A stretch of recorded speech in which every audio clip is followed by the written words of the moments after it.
নমস্কাৰ সকলোকে মোৰ নতুন ভিডিঅ'লৈ স্বাগতম জনাইছো। আজি মই ছাত্ৰ-ছাত্ৰীসকলক হাইস্কুল শিক্ষান্ত পৰীক্ষাত বিগত বৰ্ষবিলাকত অসমীয়া বিষয়ত অহা কেইটামান এটা শব্দত প্ৰকাশ কৰাৰ উত্তৰ দিবলৈ লৈছো। প্ৰথমটো হৈছে যি কোনো পক্ষ নলয় বা যিজনে কোনো পক্ষ নলয়।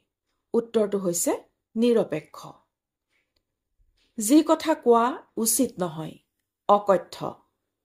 যাৰ দয়া মমতা নাই। উত্তৰটো হৈছে নিৰ্দয়।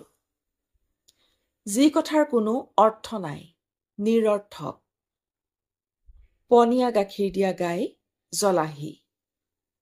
যি বৈধ নহয় অবৈধ। মাটিৰে নিৰ্মিত বস্তু মৃন্ময়। যি পথৰ পৰা বিচলিত হৈছে উত্তৰটো হৈছে পথভ্ৰষ্ট। নোহোৱা বস্তু যি উলিয়াই আৱিষ্কাৰক বা উদ্ভাৱক।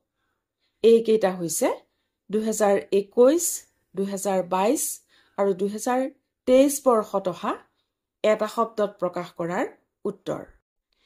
2024 বৰ্ষত আহিছিল যি আগে হোৱা নাই অভূতপূৰ্ব। আনৰ দোষ দেখা স্বভাৱ। উত্তৰটো হৈছে অসূয়া। গৰৈ মাছৰ সৰু সৰু পোৱালি গৰৈ চিৰিকা।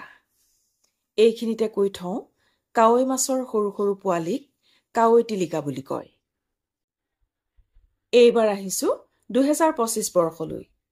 যাৰ মাক দেউতাক সৰুতে মৰিছে উত্তৰটো হ'ব ঘাটমাউৰা। যি কথাৰ কোনো অৰ্থ নাই অনৰ্থক বা অৰ্থহীন বা নিৰৰ্থক। যি সদায় ঘূৰি ফুৰে যাযাবৰ। ছাত্ৰ-ছাত্ৰীসকল, আশা কৰিছো তোমালোকে ভালকৈ পঢ়িবা, সফলতাৰ পথত আগুৱাই যাবা। আজিলৈ মোৰ ভিডিঅ'টি ইমানতে সামৰিছো। সকলোকে ধন্যবাদ জ্ঞাপন কৰিছো।